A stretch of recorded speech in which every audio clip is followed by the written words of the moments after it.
everybody? It is I, the JUICEman3941. That's right, the gamer that tells you the way it is. This is going to be episode 3 of the Gaming Roundtable, brought to you by the Unpaid Gamers. Something that I'm very, very proud to be a part of. This is Starlink Battle for Atlas. But before I even get into why this game is absolutely incredible and an amazing game, and why everyone should have bought this when it came out in October, a couple things first. I didn't know much about the game, and then I saw the game and gameplay, and I was like, I couldn't pass on it. I literally just impulse bought it right then and there. And I only had to watch about 5 minutes of gameplay to kind of make me go, hey, I kind of like this game. This game looks cool. I want to play it. I also want to say that I understand on the Switch version that you do get to have the Star Fox and his crew. You can play as them, and they have their own story and stuff, and that is actually really, really interesting. On the other versions, of course, that's not there, but the game does play a lot like almost like old school Star Fox in the first place. What I really want to talk about before I get into the game and talk a little bit about the game and what it's all about is a couple of points. Number one, you don't need to have the little ship thing to where you connect to controller and you can do all that and buy the ships. The ships can be pricey in the stores. I've seen them for $24, $35. And it's my understanding, though, once you unlock a ship, it's not a permanent unlock for some reason. That's my understanding.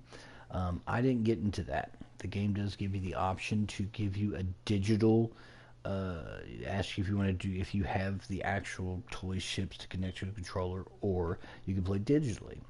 And the digitally is kind of a way where you can buy parts and stuff through the microtransactions that's through Ubisoft, which are actually very cheap, which kind of surprises me, number one. But I'll get into that in a minute. The other thing that's really interesting about this game is the fact that this is the first Ubisoft game I've played outside of Assassin's Creed. And Assassin's Creed is usually generally a complete game, except for the abysmal Unity that's there.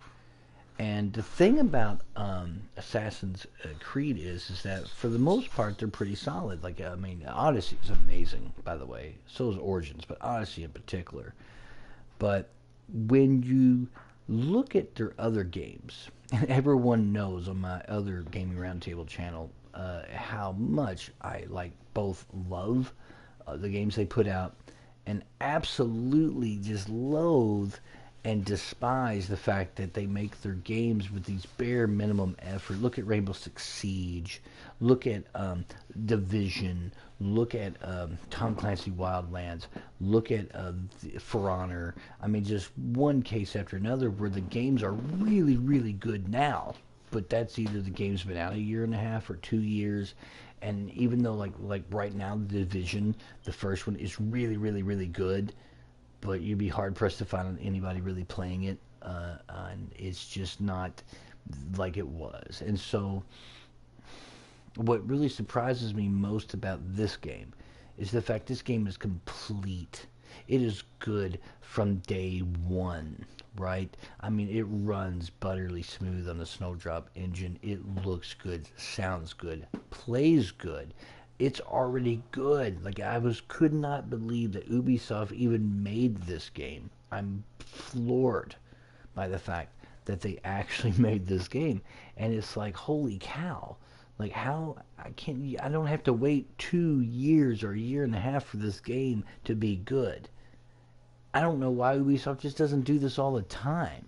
They would have much more success in their business if they would just adapt to the Starlink model. I guess they decided, hey, we're not going to make people wait a year and a half or 2 years for the game to get good, like we did with For Honor, The Crew, the Crew 2, which they're still constantly updating, even though the game's not that old. Like a Division, Steep, I mean, just on and title after title. And I'm so really grateful that Ubisoft actually didn't go the same route with this game. And I just wanted to get that out of the way real quick about what I like how they just really knocked it out of the park with this game. So I'm going to continue. I want to show you the game is really interesting. It's called Starlink Battle for Atlas. Now, the funny thing about this, and it surprises me, here on the Gaming Roundtable, is the fact that it's called Battle for Atlas, and you're in the Atlas star system. It's funny how the No Man's Sky, the whole thing is surrounding about like trying to find the Atlas, which is weird that they use the same name, you know. So that's a little crazy. But here I am on this planet. It's just this beautiful visual. I mean, the Snowdrop engine is really on point here, and it's just a beautiful like, you know, thing just to see this you know, skimming along the planet's surface. It's just gorgeous. The lighting engine, worlds feel alien. It's just really, really good. And it's an excellent game. I can take off and fly and just fly up into the normal world and fly around at my leisure, hitting like the boost button, you know. Easy, it's so easy to control, like, and it really is. It's just a dream to control. Or I can easily like just fly up into the atmosphere, very similar to No Man's Sky, and leave the planet, which I think is really cool. And they did take some cues from that. It's almost like it takes some of the best elements of like Star Fox and the best elements of No Man's Sky, and the best elements of several different types of space games. But it is just really cool. You can fast travel to areas and do that. It's just a joy to play. I absolutely find the game to be just absolutely excellent. And you can travel to unknown places like this. Like you can hit your warp speed and get there, and it is kind of done in that real time, very similar to No Man's Sky in that regard. But it is just a joy to play, and it really is, and totally worth like your medal, you know.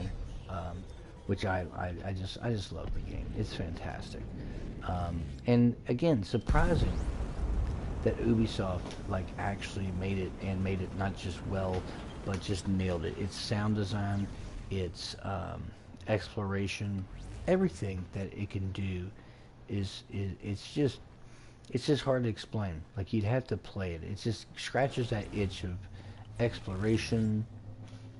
You know, cut the engines, go down the planet, skim along the surface.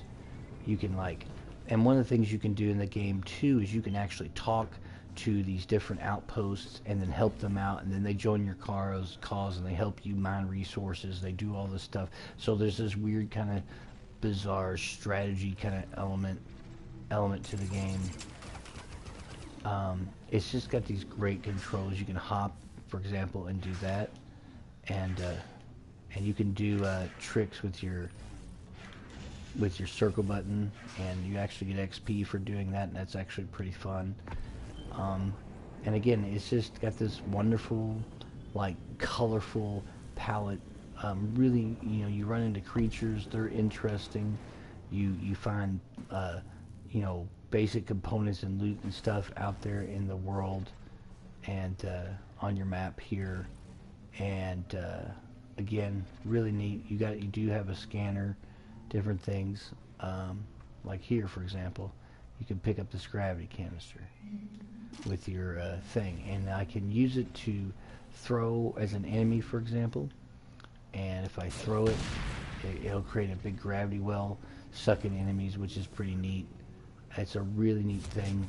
Lots of exploration, lots of room to adapt. Your ship, for example, I'm going to show you a little bit about this too, how you upgrade your main ship in the core systems. You do earn different collections in your database to learn about people. St. Gran is the leader of your ship, although he was kidnapped early on in the very beginning of the game. And you can learn about the various characters. You can change your loadout, whether or not your ship with different types of weapons, I'm using Volcano and Frost Barrage. It's kind of nice. You can freeze something with the missiles and shoot them with Volcano, or do vice versa, and it actually gives you additional points for comboing in and out of your stuff. You can mod your ship. I'm using Razor LeMay. She has a special ability called Power Chord. You play a little musical mini game because her origin, she was in a band, a metal band. Is really neat. You have pilot skills. You actually have to level up your pilot and upgrade different things to make them better. So there's that roleplay aspect. So you got exploration, you got roleplay, it's got great voice acting, a great soundtrack, and a great just overall feel. And it's really, really great. And absolutely excellent game. And I totally recommend Starlink Battle for Atlas. And again, I still cannot believe Ubisoft made this game, and it's not going to be one of those things where 2 years from now it's going to be great. If you like spacing sim, you like simplified but really interesting combat in dogfighting in space or on the ground against pirates and different things, you like exploration, you like I mean, it's just kind of gives you a little bit of everything. And yes, it is reminiscent of No Man's Sky, but it's so vastly different from that game, and absolutely worth your time. And you can switch between, like I just did. I switched between what I'm supposed to be doing with the main campaign, and then you actually have a lot of side quests. You get a ton of stuff to do, and it's just excellent. And I totally recommend the game. Starlink Battle for Atlas is just wonderful, and I just wanted to talk very briefly about it, just because you should totally go out and buy it. It's totally worth it. It's an excellent game, and just has an overall just great feel, easy to pick up and play, kind of one of those games. I'm using this ship to start. You do unlock other ships, but you get to pick one of 3 at the beginning, and there are other ships and people you unlock. But what's interesting is, here's a miner. He's actually asking for help. This stuff kind of happens like I'm trying to fight these outlaws that show up and try to like take their stuff, and so you do that to help them out. And there's just a lot of random instances like that happen, as you can see here, like thermal shock, just because I froze them and then hit them with the thing. So, and you do that to help them out. There's another one over here in this area. Boom. And I defended the outpost. My flags dropped. That's part of the Starlink initiative. That's pretty cool. And this is how you earn the trust of different species and stuff, and they'll help you out and give you side quests and things to do. I've got a lecture shipment coming. He's happy. It's just really neat. It's got so many different elements from different games that I have that's come out in the past and in the present, and I love the game. And it is great. It's a great game. And hats off to Ubisoft. I still am legitimately shocked that they put the quality of this game when it came out is so on point. I didn't have to wait, a year and a half. There's been very few, I think one update or two, and it was really small, minor stuff. They really knocked it out of the park, and I really wish Ubisoft would do this going forward.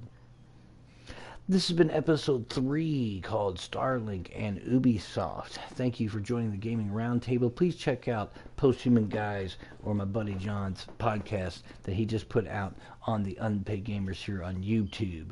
And I will be back with another video later on tonight and talking about some other things. And I appreciate you tuning in as always, gamers. Good gaming.